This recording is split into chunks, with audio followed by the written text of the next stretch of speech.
Everyone, I Utkarsha Singh, lecturer, Department of Electrical Engineering, NIT Polytechnic, Nagpur. Students, today we are going to continue the routine testing on induction motor. On previous video, you have learned about measurement of insulation resistance and measurement of DC resistance. Learning outcomes. After watching this video, you will be able to learn about routine test on induction motor, that is high voltage test and reduced voltage running up test. So let's see what is high voltage test. Okay, high voltage test means that you have to provide a high voltage to induction motor, मतलब आपको induction motor 3 phase हो या single phase हो, हमें high voltage provide करना पड़ता है 3 phase या सिंगल फेज इंडक्शन मोटर को, just to check whether the insulation used in induction motor is ready to withstand high voltage. मतलब कि क्या आपका मोटर का जो इंसुलेशन है वो हाई वोल्टेज को विथ स्टैंड कर सकता है, क्या है उसके अंदर इतनी कैपेबिलिटी कि वो विथ स्टैंड कर सके. To check that we have provide this test which is called high voltage test. इसको हम हाई पॉट टेस्ट भी बोलते हैं, HIPOT. ठीक है, हाई पॉट टेस्ट भी बोलते हैं और इसको वोल्टेज विथ स्टैंड टेस्ट भी कहा जाता है. ठीक है, ये एक common type of electrical safety test है जिससे कि हम ये पता कर सकते हैं कि जो भी इंसुलेशन के लिए प्रोडक्ट यूज़ किया हुआ है वो इनफ है कोई भी हाई वोल्टेज को बर्दाश्त करने के लिए. ये इंसुलेशन अच्छा है और इंसुलेशन में कितना ज़्यादा क्वालिटी है विथ स्टैंड करने की, ये हम इससे चेक करते हैं. तो इसलिए इसको हम लोग वोल्टेज विथ स्टैंड टेस्ट भी बोलते हैं. ठीक है, हाई वोल्टेज टेस्ट को हम लोग वाइंडिंग और जो पूरा जो इंडक्शन मोटर का फ्रेम होता है बाहर का, उनके बीच में हम हाई वोल्टेज अप्लाई करते हैं. ठीक है, as you can see this is single phase diagram. ये सिंगल फेज इंडक्शन मोटर की डायग्राम है जिसमें हम लोगों ने इसको 3 फेज सप्लाई दिया हुआ है. ठीक है, और ये sorry single phase AC supply दिया है एंड देन उसको हम लोगों ने सिंगल फेज ऑटो ट्रांसफार्मर के साथ कनेक्ट किया हुआ है. That auto transformer is connected to high voltage transformer to step up and step down the voltage. Step up और स्टेप डाउन वोल्टेज करने के लिए हमने यहाँ पे एक हाई वोल्टेज ट्रांसफार्मर कनेक्ट किया है. उनके पैरेलल में आपने देखा है वोल्ट मीटर कनेक्ट है. दैट वोल्ट मीटर, उसका एक टर्मिनल हमने मोटर से कनेक्ट किया हुआ और एक टर्मिनल हमने ग्राउंड किया हुआ है. ठीक है, नाउ हाई वोल्टेज टेस्ट जो होता है वो हम लोग उसी मोटर्स पे टेस्ट होती है, ये high voltage test which is new and completely working condition motor, जो एकदम न्यू मॉडल है, ये टेस्ट उसी पर अप्लाई होती है. ठीक है, high voltage test should not be applied. देखो, हाई वोल्टेज टेस्ट उन्हीं मोटर्स पर अप्लाई किया जाता है जिसकी इंसुलेशन रेजिस्टेंस, जो भी उसकी रिक्वायर्ड वैल्यू है, उससे उतनी होनी चाहिए. मैंने आपको प्रीवियसली वीडियो में बताया था कि किसी भी मोटर की इंसुलेशन रेजिस्टेंस 1 मेगा ओम से कम नहीं होनी चाहिए, मतलब ग्रेटर देन 1 मेगा ओम से ज़्यादा ही चाहिए. तभी जाके अगर किसी मोटर का इंसुलेशन रेजिस्टेंस 1 मेगा ओम से ज़्यादा है तभी आप हाई वोल्टेज टेस्ट परफॉर्म कर सकते हो सिंगल फेज और 3 फेज इंडक्शन मोटर पे. ठीक है, अभी जब हम हाई वोल्टेज ट्रांसफार्मर से इंडक्शन मोटर को हाई वोल्टेज देते हैं तब हमें उस हाई वोल्टेज को एटलीस्ट 60 सेकेंड्स हमें मेंटेन करना पड़ता है voltage, just to see whether the insulation of the windings and the other wires used in this induction motor they can withstand this high voltage or not. ठीक है. Now as you can see the box which is written stator winding in the description, and you have to apply at least 1000 volt plus twice rated voltage with minimum 2000 volt. 1000 volts तक हम stator winding को दे सकते हैं. ये इसका high voltage test होगा. And rotor winding of slip ring induction motor is also 1000 and you can also give 2000 volts twice rated voltage. okay, now जब हम टेस्ट करते हैं इंडक्शन मोटर को, तो जो हमारा वेरिएक है, ठीक है, उससे हम लोग ग्रेजुअली जो वोल्टेज है हम उसको इंक्रीज करेंगे. ठीक है, स्टार्टिंग में जो वैल्यू होगी वोल्टेज की वो थोड़ी कम रहेगी. That is 1.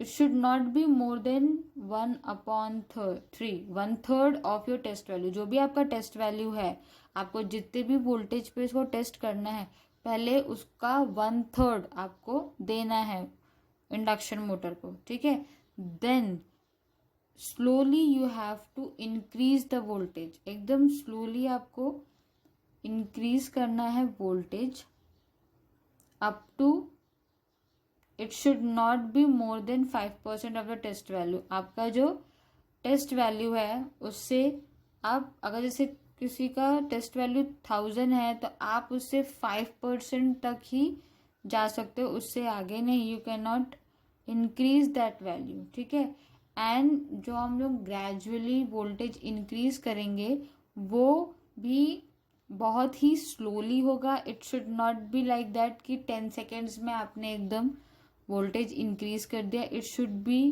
Very slow. ठीक है, then you have to maintain that test voltage. अगर हम फॉर एन एग्जांपल, अगर आपने 1000 वोल्टेज दिया है तो ये जो हाई वोल्टेज है इसको आपको 60 सेकेंड्स तक रखना है. And you have to see whether the winding is okay और नॉट. अगर आपके मोटर की वाइंडिंग ओके है, विथ स्टैंड कर लिया है, then you have to decrease that test voltage to again 1/3. फिर आपको उसको धीरे धीरे 1/3 वैल्यू तक लेके जाना है ना. अगर आपकी इंसुलेशन सारी मोटर की प्रॉपर है, which means that the insulation of the motor is of good quality and it can withstand high voltage. Okay, so this is how high voltage of induction motor is done. Now second one is reduced voltage running up test. reduced voltage running up test जो है induction motor का, उस जो purpose है, the objective of reduced voltage running up test is to determine the ability of motor to run equal and nearly equal. देखो, हर एक motor की अपनी एक रेटिंग स्पीड रहती है, रेटिंग वोल्टेज, करंट, फ्रीक्वेंसी सब रहता है. तो क्या जो मोटर है वो इक्वली और nearly equal to rated speed पे रन करती है कि नहीं. जितनी भी रेटिंग हमने उसमें दी हुई है, क्या उसी रेटिंग्स के हिसाब से हमारी मोटर रन करती है कि नहीं, ये चेक करने के लिए हम लोग reduce voltage running up test लेते हैं. ठीक है, इसमें आपको वोल्टेज जो है वो रिड्यूस करना पड़ता है. ठीक है, ये देखने के लिए कि जब इंडक्शन मोटर में आप वोल्टेज कम देते हो, यानी if you are giving voltage lower than the rated voltage given, then whether your motor is able to run or not. क्या आपकी मोटर रिड्यूस वोल्टेज पे भी रन कर सकती है, लोड ले सकती है क्या. क्योंकि जब मोटर प्रॉपरली रन नहीं करती है और या प्रॉपरली लोड नहीं ले पाती है, तब हम उसे कहते हैं क्रॉलिंग. ठीक है, क्रॉलिंग मतलब होता है, बहुत से ऐसे स्क्विरल केज इंडक्शन मोटर होते हैं जो कि बहुत ही स्लो चलती हैं. ठीक है, run at a very slow speed, मतलब सिंक्रोनस स्पीड के 1/7. ठीक है, 1/7 ऑफ द सिंक्रोनस स्पीड वो चलती है, तो उसको हम लोग क्रॉलिंग कहते हैं, crawling of N induction motor. और ये इसीलिए होता है क्योंकि जो फ्लक्स हमारा प्रोड्यूस होता है स्टेटर वाइंडिंग में वो प्योरली साइन वेव नहीं होता है, उसमें हार्मोनिक्स रहते हैं। एंड यू ऑलरेडी नो कि यहाँ पे 3, 5, 7 टाइप के हार्मोनिक्स होते हैं। सो क्योंकि जो प्रॉपर साइन वेव हमारा नहीं है स्टेटर वाइंडिंग में, इसीलिए motor is not able to run at a synchronous speed, it run very low, it's having a very low speed। so यही चेक करने के लिए reduce voltage running up test किया जाता है, ठीक है। And also noise level speed की विद इन इस लिमिट है कि नहीं, ये भी हम इस टेस्ट से चेक कर सकते हैं, ठीक है। For that you can see the diagram that ये एक 3 फेज सप्लाई हमने दी है, यहाँ पर हमारा इंडक्शन मोटर कनेक्टेड है।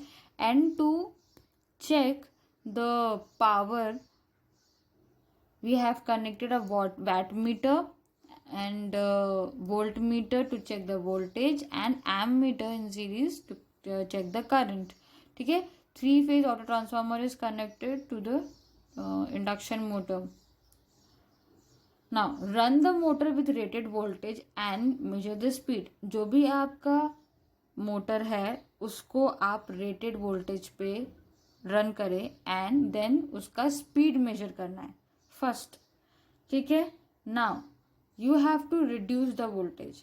पहले आपने नॉर्मल वोल्टेज पे चेक किया स्पीड, अब आपको धीरे धीरे वोल्टेज जो है उसको रिड्यूस करना है। कितना रिड्यूस करना है, जितना भी आपका रेटेड वोल्टेज है, रेटेड वैल्यू वोल्टेज, उसका 1/3, ठीक है, आपको उसका 1/3 करना है रिड्यूस, ठीक है। और उस रिड्यूस वोल्टेज में आपको मोटर की स्पीड चेक करनी है। If your motor is below 37 kilowatt, अगर आपका मोटर जो है 37 किलोवाट से बिलो है, मतलब कम का है, ठीक है। मोटर जो कहते हैं ना 3 HP का मोटर, वैसे ही 37 किलोवाट का अगर आपका मोटर है या उससे कम है, तो आपको मोटर जो है, मोटर की speed clockwise and anti clockwise, मतलब पहले आपको नॉर्मल कंडीशन में मोटर का स्पीड चेक करना है, then you have to change the phase and you have reverse the motor, you have to reverse the motor and then run it and you have to calculate the speed. And अगर आपका motor 37 kilowatt से ज़्यादा है, then test only the specified direction of rotation, then जो उसका normal direction of rotation है, you have to calculate that value of motor, okay। now you can see by seeing the value of motor, you can see whether your motor can run at normal speed or not, ठीक है। इस test से आप ये check कर सकते हो कि आपका जो मोटर है क्या वो रिड्यूस्ड वोल्टेज पे भी चल सकता है क्या, because we don't know when we use a motor, okay। हमें ये नहीं पता होता कि जब हम कहीं पे इंडस्ट्रीज में यूज़ कर रहे होते हैं तो सप्लाई फ्लक्चुएट होती है, ठीक है। So because of that it affects your machine, है ना, मशीन के इफेक्ट, मशीन में इफेक्ट होता है। इसीलिए मोटर्स को ऐसे भी डिज़ाइन किया जाता है कि वो रिड्यूस वोल्टेज पर भी थोड़ा अच्छा एफिशिएंसी प्रोवाइड करे। So you have to check, so to check the efficiency of your motor, to check whether it is working on reduced voltage or not, और इसमें क्रॉलिंग जैसे प्रॉब्लम्स तो नहीं है, ठीक है। देखो, क्रॉलिंग और एक कॉगिंग 2 वर्ड होते हैं इंडक्शन मोटर में, ठीक है। जब हमारा मोटर बहुत ही स्लो स्पीड में चलता है और या फिर लोड नहीं ले पाता है, तब हम उसे कहते हैं क्रॉल करना, मतलब वो एकदम क्रॉल करके चल रहा, क्रॉलिंग होती है एकदम, ठीक है। तो उसे हम लोग क्रॉलिंग बोलते हैं, तो उसी को चेक करने के लिए reduced voltage running up test किया जाता है. Summary: in this video we have learned about the routine test on induction motor, that is high voltage test and reduced voltage running up test, PO mapping, PO1, 2, 3, PSO1. Next slide will be on type test. Thank you.